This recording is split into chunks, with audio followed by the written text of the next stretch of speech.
Namine Namaste Saraswate Deve Gauravani Pracharine Nirvisesha Shunyavadi Paschatya Deshatarine Jai Sri Krishna Chaitanya Prabhu Nityananda Sri Advaita Gadadhara Srivasa Adi Gaura Bhakta Brinda Hare Krishna Krishna Krishna Hare Hare Hare Rama Rama Rama Hare Hare ॐ नमो भगवते वासुदेवाय ॐ नमो भगवते वासुदेवाय ॐ नमो भगवते वासुदेवाय Hare Krishna. Today we'll be discussing Bhagavad Gita as it is, chapter 2, texts 42 and 43. Yamimam pushpitam vacham pravadanti avipaschitah Vedavadarata Partha Nanyad Astiti Vadinah Kamatmanah Swargapara Janma Karma Phalapradam Kriya Visesha Bahulam Bhogaishvaryagatim Prati. So if you see the previous verse, Krishna said, the people who take the path of Krishna consciousness, Vyavasayatmika Buddhi, they have Vyavasayatmika Buddhi, they are resolute in purpose, and their aim is one, to go to Krishna, to pursue that path. Whereas those who don't have that Vyavasayatmika Buddhi, or those whose Buddhi is Avyavasayinam, Bahushakhahi Anantascha, their aim is manifold. Their intelligence is many branched. They try to step on multiple things. So now Krishna explains what is that multiple things that they try to achieve. So these people, Avyavasayinam, Imam, they say that Pravadanti Pushpitam Vacham. They glorify these flowery words of this Vedic literature. We will see what those are. So there are certain sections of the Vedic literature called the Karma Kanda sections. They try to entice people by saying that if you perform certain kind of rituals, you'll go to heavenly planets, you'll attain this kind of life, you get this kind of boons. So you can enjoy this material world in a particular body. So these are all called flowery words. Pushpitam Vacham. Pravadanti Avipaschitaha. So who believe in this? Who call this as Pushpitam Vacham? Those who are Avipaschitaha. Avipaschita means those who have poor fund of knowledge. And they are also called Vedavadarataha. Vedavadarataha Partha. O Partha, they are called Vedavadarataha. Vedavadarata means those who are followers of the Vedic literature, supposed followers. They're not the true followers, they're only namesake. And then they say that na anyad asti iti vadinaha. There is no other purpose to Vedic literature. This is their argument. Na anyad asti iti vadinaha. Even though Krishna clearly explains in Bhagavad Gita, the actual purpose of the Vedic literature is to understand him. Vedaischa sarvair ahameva vedyaha. Of all the Vedas, I am to be known. This is the purpose of the Vedic literature. But these Vedavadarataha, or the so-called followers of the Vedic literature, they say that, oh, the actual purpose of the Vedic literature is this Pushpitam Vacham, is going after these rituals, Karma Kanda rituals, for good body, good health, going to Swarga and enjoying. This is what is their claim. So, and then they say like that, na anyat asti iti vadinaha. And what are the things that they look forward to? And they entice people with kamatmanaha swargapara janma karma phalapradam kriya visesha bahulam bhogaishvarya gatim prati. So they want to progress towards bhoga and aishvarya prati, gatim prati. Bhoga means sense gratification. Aishwarya means opulence. gatim. They want to attain that, and they want to progress towards that. Bhogaishwarya gatim prati. And in this way, they are kamatmanaha. They are lusty. They are lusty after these kind of things, Bhogaishwarya gatim. And they seek swarga para. They are attached to swarga kind of enjoyments. Swarga para means aiming to achieve heavenly planets. Janma karma phala pradam. They karma means karma phala means fruitive actions. To attain birth in heavenly planets, they perform all these kinds of fruitive actions with kriya, vishesha, bahulam, all kinds of kriya. Kriya means ceremonies, rituals. So in this way, they argue the Vedavadarata. Oh, let's practice this karma kanda. Let's perform these rituals. Let's go to heavenly planets. All these kind of things they argue. So I'll tell a story in this connection. So there was a man who did some crime and he went to jail. So after a few days, he became very lonely. He became sad, disgusted with the jail life. He was very morose. And so a friend of his in the jail, he said, "Oh, why are you so morose? I'll take you to my senior. He's been here in the jail for a long time and he will definitely help you to come out of this state." So he takes him to that senior. So the senior person, he promises to help him out of his situation. So he says, "Before I suggest you something, I want you to go and work out for 2 months. You have to build your body, run hard, develop stamina, build muscles, and then come back." And so this man, he was hopeful of that, achieving whatever he's promising. So he goes back and does all kinds of things. And then he comes back to the senior. So the senior jailmate, he says, "I'll tell you a way now to get out of your moroseness." What is that? So every week, on the weekends, our main officer in the jail, they have a big hall where they conduct secret parties. And there's going to be wine, women, and great food. But in order to reach there, there is one path where you have to climb the walls with ropes and sneak under the smallest of the gaps under those walls and somehow end there from a back door. And you can enjoy, you can watch everything that is happening, and you can also eat all the food that is kept there.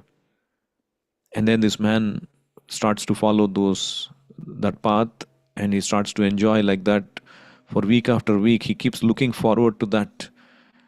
Every week he will go there, he will enjoy. But then one day, by mistake, he is a little lapse and he gets caught. And what they do? Because he has tried to escape out of the jail, but instead came here, and which is illegal to do all of that. So they punish him by putting him in an even darker cell.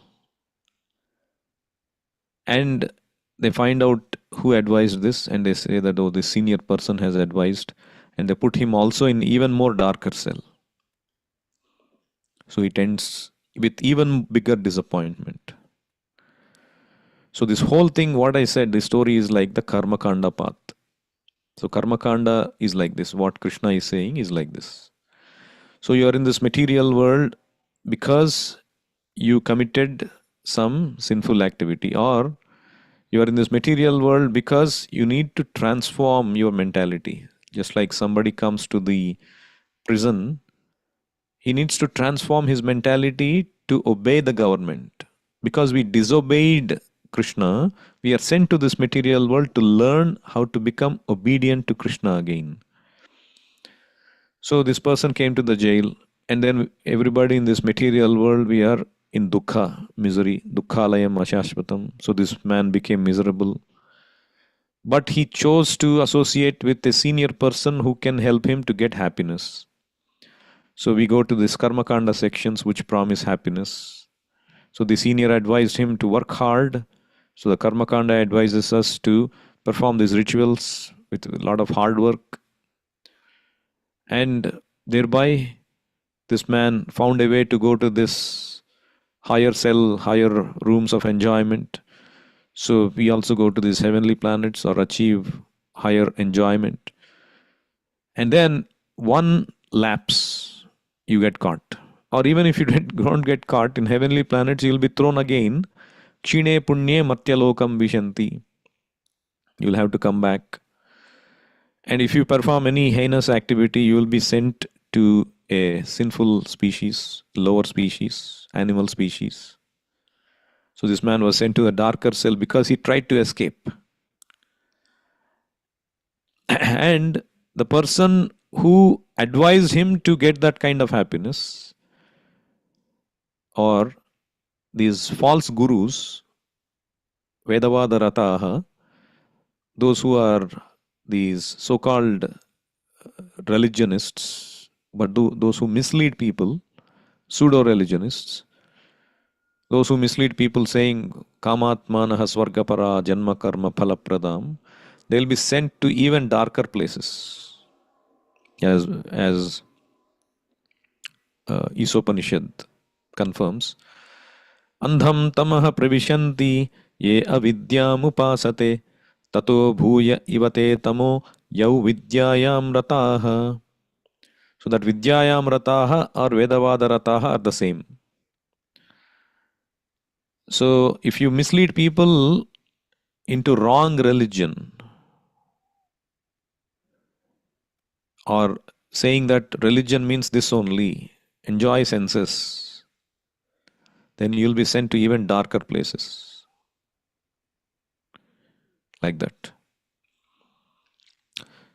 So, Prabhupada also explains this in the purport. Karmakanda portions of Vedic literature, they say that by performing this Jyotishtoma sacrifices, you will go to this Nandana Kanana gardens in the heavenly planets, and you will drink Somarasa beverage, and you will become strong with senses, and you can enjoy with many women. So these are the kinds of things people try to follow, or those who are Vedavadaratas, they advise this. And this kind of concept is there in other religions as well. They promise, oh, if you do this, you will, when you die, you go to the heaven, and you will have many virgin girls in heavenly planets or heaven by which you can enjoy. So who are attached to this? Buddhayo avyavasayinam.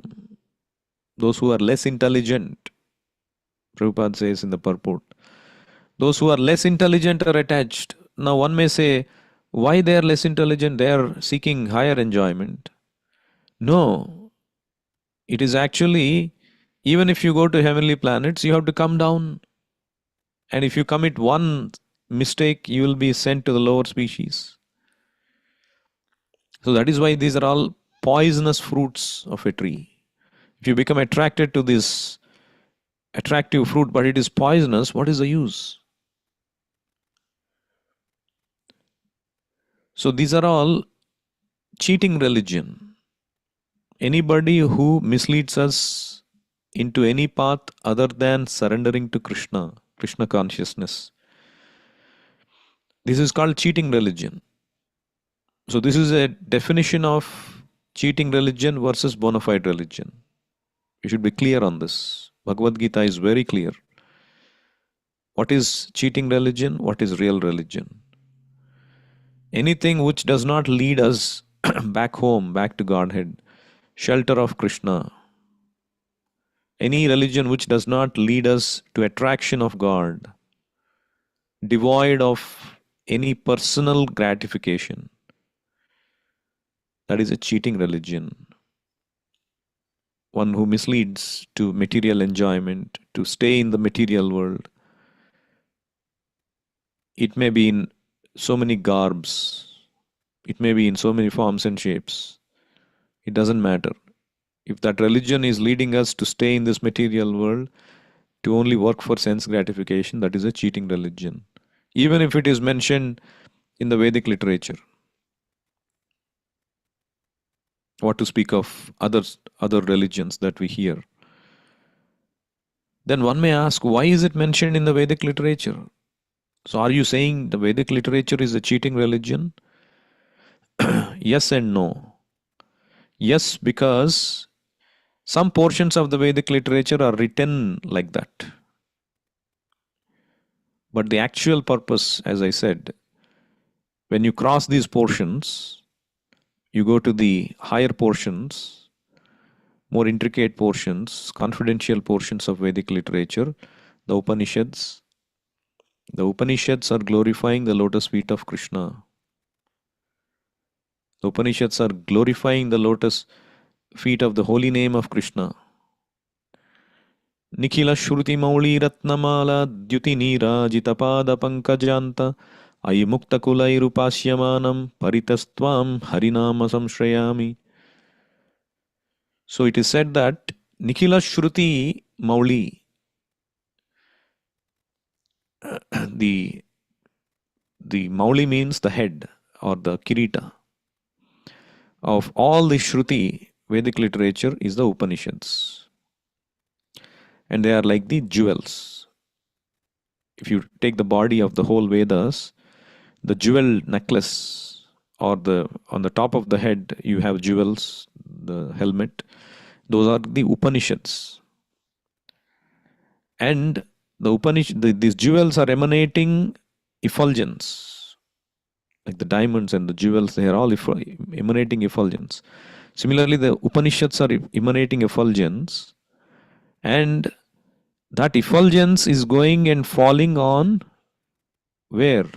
It is falling on Pada Pankajanta, the toes, the nails of the lotus feet of Harinama, the holy name of Krishna, which is non-different from Krishna. Krishna's holy name and Krishna himself are non-different. Abhinnatvat nama namino. So that the tips of the lotus feet of the holy name is being worshipped by the Dyuti, the effulgence emanating from the jewels of the Vedic literature, which are the Upanishads. So, not ordinary. If you actually probe little deeper into Vedic literature, the actual purpose is Vedaischa Sarvair, as I said, Vedaischa Sarvair Ahameva Vedyaha. Worship Krishna, worship the lotus feet of Krishna, chant the holy name of Krishna. These are the conclusions of the Vedic literature. But those who get stuck up in the lower portions, they resolve to these kind of things. Pushpitam Vajam. As Chaitanya Mahaprabhu also says, Na dhanam na janam na sundarim kavitam va jagadisha kamaye mama janmani janmanishvare bhavatad bhakti rahai tvai. Chaitanya Mahaprabhu's philosophy is, I don't want dhanam, na dhanam, I don't want wealth, na janam, I don't want followers, na sundarim, I don't want beautiful women, I don't aspire for a beautiful wife.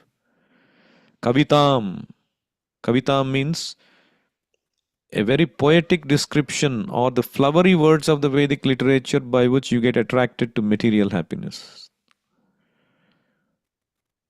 So what Krishna is saying, same Chaitanya Mahaprabhu also said. Krishna is saying, don't fall for this flowery language. Chaitanya Mahaprabhu is saying, don't aspire for this kavitam, the poetic description of the Vedic literature which promise material sense gratification. So what is Chaitanya Mahaprabhu saying? Kavitam va jagadisha kamaye, I don't want all this kama of this material world. Then what do you want? Mama janmani janmani ishvare, even if I have life after life, it doesn't matter. Usually we pray for liberation so that I get rid of this world and go back to Godhead. Chaitanya Mahaprabhu is saying, it's okay even if I don't go back to Godhead, if I have to stay here life after life. What is he desiring? Mama janmani janmani ishware bhavatad bhakti rahaituki tvai. I want unmotivated, causeless devotional service to your lotus feet. And because that's what actually makes us happy. That's what is the goal of human life. Once you get that, you don't need any of this material sense gratificatory happiness, which is actually misleading from our real goal.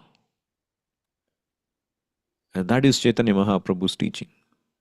You will not find this exquisite, most important teaching anywhere else. Everywhere in the world you go, you'll find only cheating religion. Go and pray to God. Give me something. Give me health, wealth, good spouse, good house, good career, long life.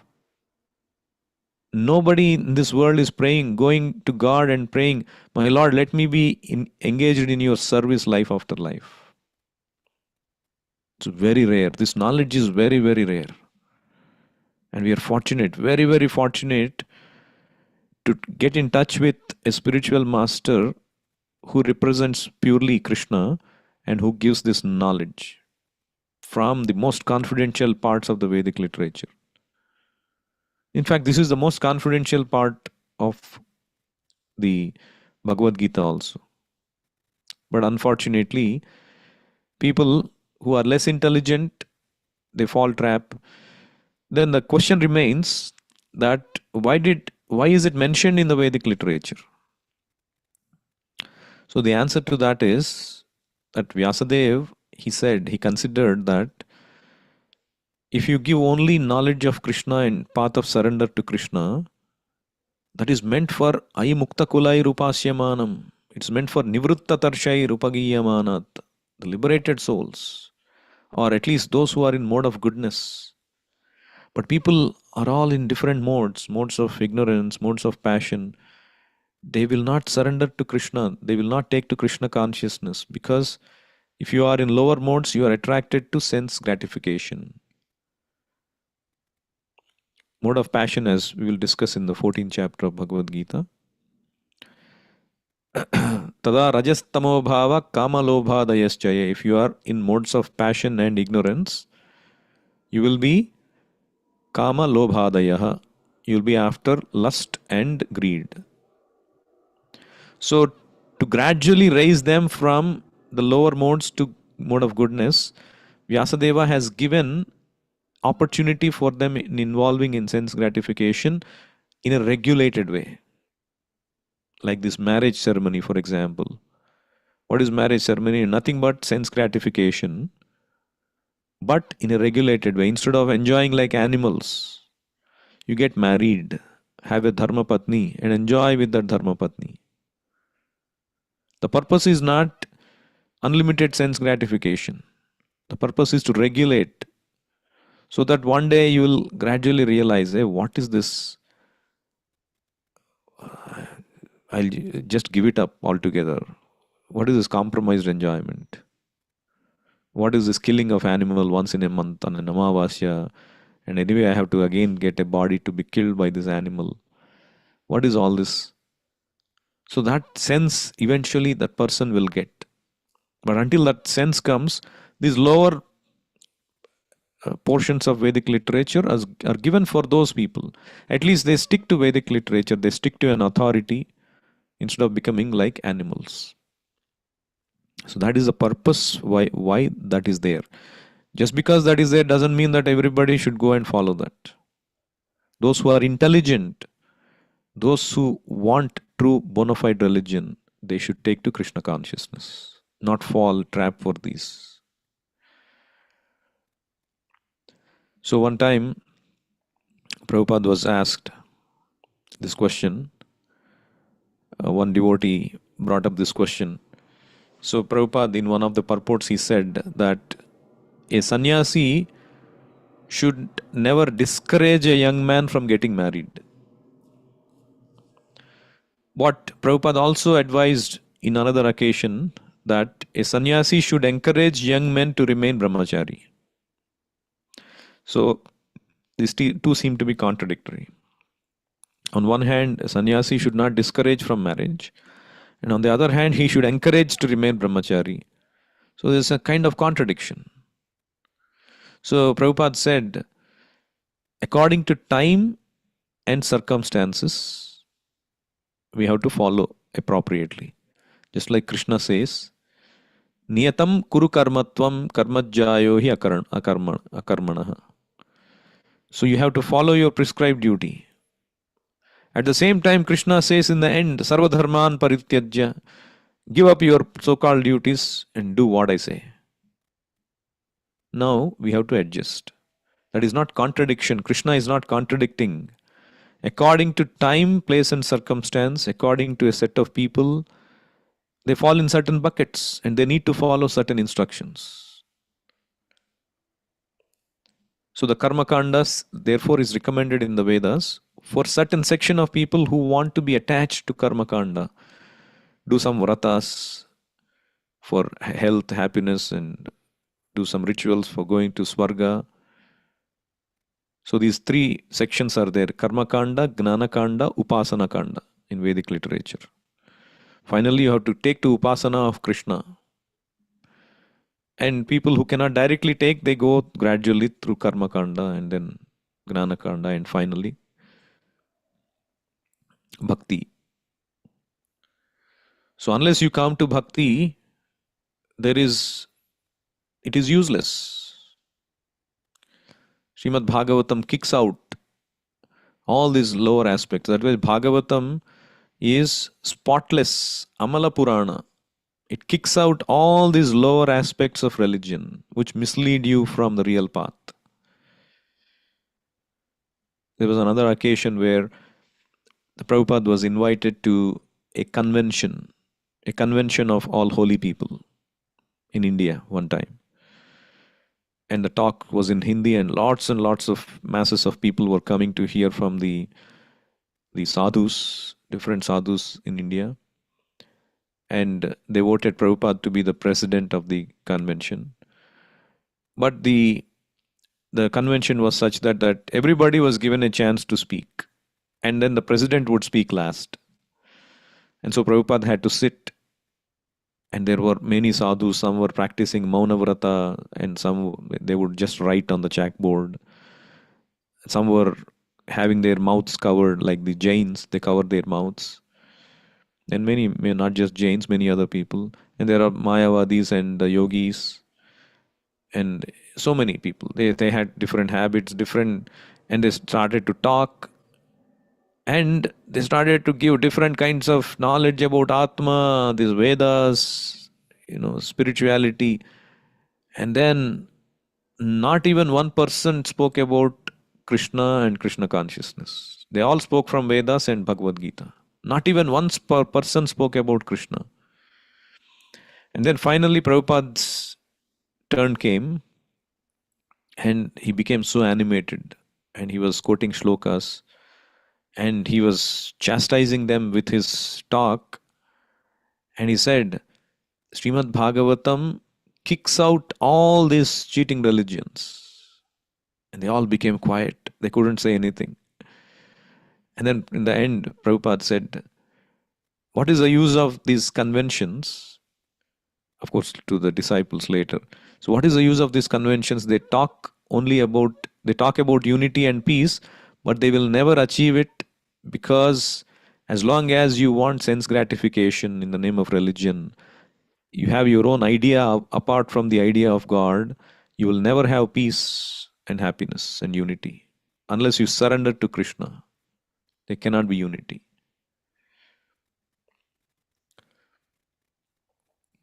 So the disciples there were praising Prabhupada who represented the true religion. And Prabhupada said, all your activities, if you don't surrender to Krishna, it will be useless. You won't be able to accomplish anything. So I'll stop here. Anybody has any questions or comments, feel free to unmute. or you can post your question in the chat.